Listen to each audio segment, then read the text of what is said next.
শহীদ রাষ্ট্রপতি জিয়াউর রহমানের ৪৫তম শাহাদতবার্ষিকী উপলক্ষে আয়োজিত আজকের এই দোয়া অভিযান অনুষ্ঠানে আমি একটু সংক্ষিপ্তভাবে সম্বোধন করতেছি। আমাদের সভাপতি নমিনি সহ জেলার নেতৃবৃন্দ সহ জেলা পৌরসভা এবং বিভিন্ন ইউনিয়নের এবং অঙ্গসভা নেতৃবৃন্দ সবাইকে আমার সালাম, আসসালামু আলাইকুম।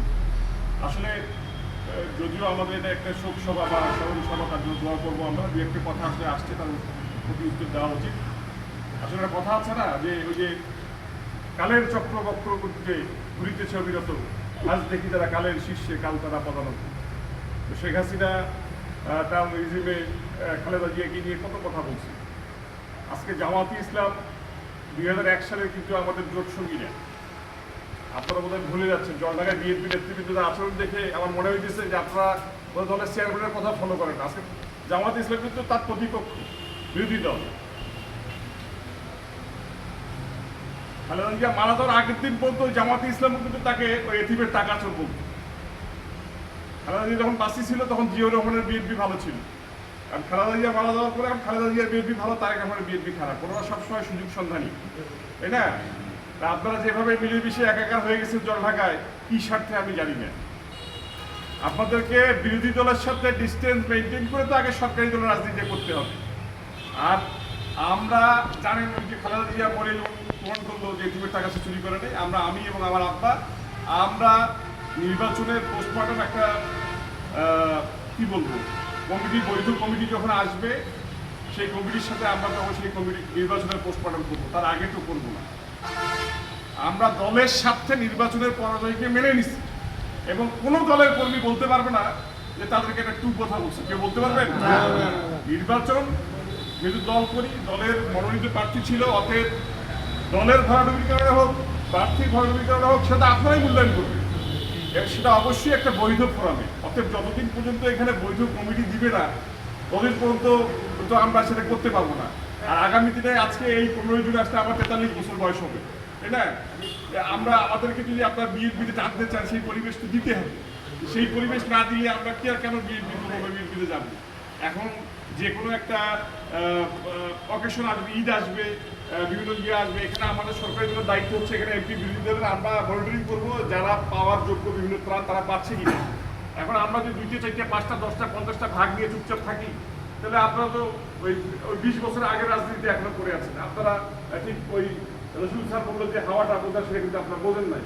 হ্যাঁ, আর এই যে 16 কোটি বাঙালি ভাই বঙ্গজননী রেখেছে বাঙালি করে মানুষ করণী। আজকে জলঢাকায় যে বিএনপির একটা ইউনিট আছে, আমরা বুঝি আজকে তারেক রহমানের হাত ভাঙি দিতে চায়, বিভিন্ন ইউনিয়নে যে অন্য অন্য জায়গায় প্রতিবাদ করতেছে। আপনারা কি বের হয়েছেন? আপনারা জামাত ইসলামের মতো অত অসভ্য অশ্লীল ভাষায় প্রতিবাদ না করেন, আপনারা তো রাজনৈতিক ভাষায় প্রতিবাদ করতে পারেন। আজকে খালেদা জিয়া কিনে একটা বাজে কথা বলতেছে, আজকে তারেক রহমানের পরিবার কিনে বাজে কথা বলতেছে এবং প্রতিনিয়ত বিভিন্ন প্রভাকাণ্ডা। আচ্ছা, আমাদের এখানে 12ই ফেব্রুয়ারি একটা গণভোট হয়েছে, সেই গণভোটের জন্য ডক্টর ইউনূস একটা অধ্যাদেশ করছিল। তা সেই অধ্যাদেশ সংসদে বিলুপ্তি হবে না? তো বিলুপ্তি করছে, এখন জামাত বলছে বিএনপি তো গণভোট বাতিল করে দিল। আর গণভোট বাতিল করতে পারে কি? আর গণভোট করার দরকার নাই, কিন্তু যেটা হয়েছে সেটা তো বাতিল করে। এরকম প্রতিনিয়ত বিভিন্ন ধরনের প্রোপাগান্ডা বিরোধী দল কিন্তু এখানে ছড়াচ্ছে। তা আমাদের সরকারি দলের যারা রাজনীতি পরিবার সমর্থক কর্মী, তাদের দায়িত্বটা কি? এইসব প্রোপাগান্ডাকে কাউন্টার করা রাজনৈতিক ভাষায়। এখন যেহেতু এখানে একটা কমিটি নাই এবং কমিটি নাই প্লাস চেইন অফ কমান্ড নাই, রাজনৈতিক শিষ্টাচার নাই, অর্থাৎ কেউ দায়িত্ব নিয়ে যে কিছু একটা করবে এই সাহসটা কেউ করে না। তবে আমরা যেহেতু ভিকটিম, আমরা মনে করছিলাম যে হয়তো প্রার্থীর পরিবারের লোক বা প্রার্থী আমরা একটু স্লো যাই, অন্য সময় আগে আসবে। ঠিক আছে, আপনারা যেহেতু দাবি আপনাদের, আমরা এরপর থেকে যে কোনো কর্মসূচিতে আমরা অবশ্যই থাকবো এবং আপনাদের সবাই ঐক্যবদ্ধ থাকলে আমরা একসাথে বাংলাদেশ জাতীয়তাবাদী দলের মানে যে রাজনৈতিক কর্মসূচি সেগুলো আমরা পালন করবো। এখানে তো দল বাদ দিয়ে তো আমাদের অন্য কোনো ব্যক্তিগত কোনো সম্পর্ক নিয়ে কোনো সমস্যা থাকার কথা না। আর আজকে হারুন রশিদ জোয়ারদার মামা থেকে শুরু করে যারা যে কথাগুলো বললেন, এটা যেহেতু একটা গ্যাপ আছে, কমিটিগত গ্যাপ, এই কারণে অনেকে যারা সুযোগ সুন্দরী তারা সবসময় সুযোগ দিবেই, দলের ভাবমূর্তি নষ্ট করবেই। তবে আমার মনে হয় যে যারা এখানে কমিটি নাই দেখে নির্দেশনা পাচ্ছেন না, যেখানে কমিটি আছে সেখানে দল কিভাবে পরিচালিত হবে তার নির্দেশনা পাচ্ছে এবং ওই 20 বছর আগে রাজনীতি আর বাংলাদেশে হবে না বিএনপি। তো আমি আজকে আর বক্তব্য দীর্ঘায়িত করবো না। এখানে জেলার নেতৃবৃন্দ আসছে, সেটা কোনোভাবে কথা বলবে, আমি হয়তো আমার জায়গায় কথা বলবো যে কমিটিকে যেন গুরুত্ব দেওয়া হয়। আসলে একটা জেলায় পুরো জেলার কোনো মানে ইউনিয়ন পর্যন্ত বা ওয়ার্ড পর্যন্ত বিএনপির কোনো কমিটি নেই এতদিন থেকে। এটা আসলে খুবই একটা ব্যতিক্রম ঘটনা, আমরা বাংলাদেশের প্রথম ব্যতিক্রম ঘটনা।